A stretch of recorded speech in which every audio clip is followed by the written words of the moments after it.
मुलांना नाश्त्यात काहीतरी चटरपटर पाहिजे नसते. हाय, मी दीपाली. माझ्या चॅनलवर तुमचं मनापासून स्वागत आहे. हे होते बर्गरचे पाव. त्याला मधातून कट केलं आणि मुलांना बर्गर खायचा होता. मम्मी मला बर्गर खायचा आहे. मग त्याच्यावर सॉस लावलं, मेयोनीज वगैरे होती, मेयोनीज वगैरे लावली.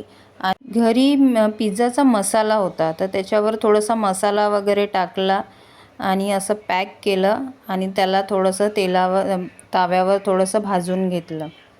याच्यासमोर तर तो रेस्टॉरंटमधलाही बर्गर फेल होता. असं थोडंसं तेल लावून भाजलं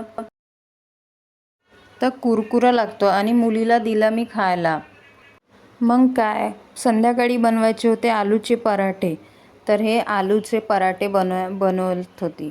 त्याच्यात टाकलं तिखट, मीठ, हळद, तीळ, ओवा आणि हे मी कणिक आधीच मळून ठेवली होती. मळून ठेवली की थोडीशी नरम होते. मग हे असा मी गोळा तयार केला. त्याला तसं संध्याकाळी हलकं फुलकंच खायला पाहिजे. मुलींची तर मज्जाच झाली.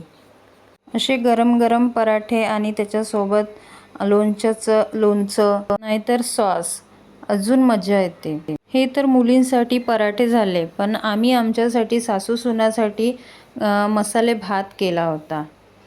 आणि बघा इकडे गरम गरम मस्त पराठे तयार. मुलींचे तिकडे ऑर्डर देणं सुरू होतं. मम्मी लवकर बनव, आम्हाला भूक लागली आहे. आणि मुलांना खरंच खूप जोरात भूक लागली होती.